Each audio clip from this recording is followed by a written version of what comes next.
Boy, oh boy, are we in troubling times. What you see right here is a mushroom cloud that formed over western Ukraine. This was from a stockpile of depleted uranium that Russia had hit, and the area had tested positive for radioactive material. Meaning, this is the closest that we have ever gotten to any kind of nuclear attack on the world stage ever.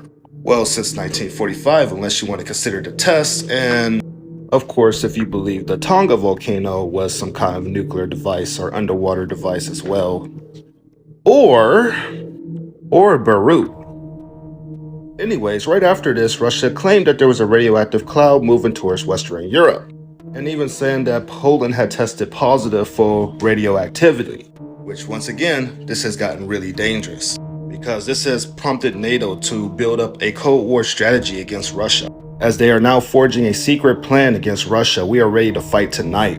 NATO leaders are set to approve plans outlining how the alliance can respond to an attack by Russia, which is the first time this has ever happened since the Cold War. We have the UK Secretary of Defense saying that we will be at war with Russia and China by the end of the decade. So basically, you're telling us we'll be in a nuclear conflict or some kind of world-ending event by the end of this decade. We have the Lebanon's Hezbollah carrying out mock cross-border raids into Israel.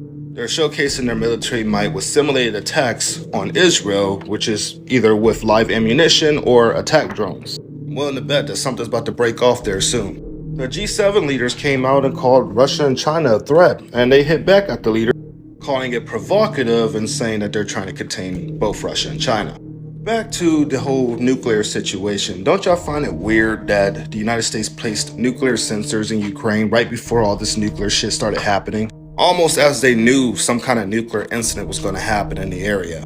I don't think that's going to be all either. We still got the Zaporizhia nuclear power plant, which got shelled yesterday, and they're worried about that thing blowing up soon, which would be a major disaster. And then we still have Russia, who can drop a tactical nuke in Ukraine whenever they please. We also have NATO saying that Russia's military is transforming, as they have just taken Bakhmut.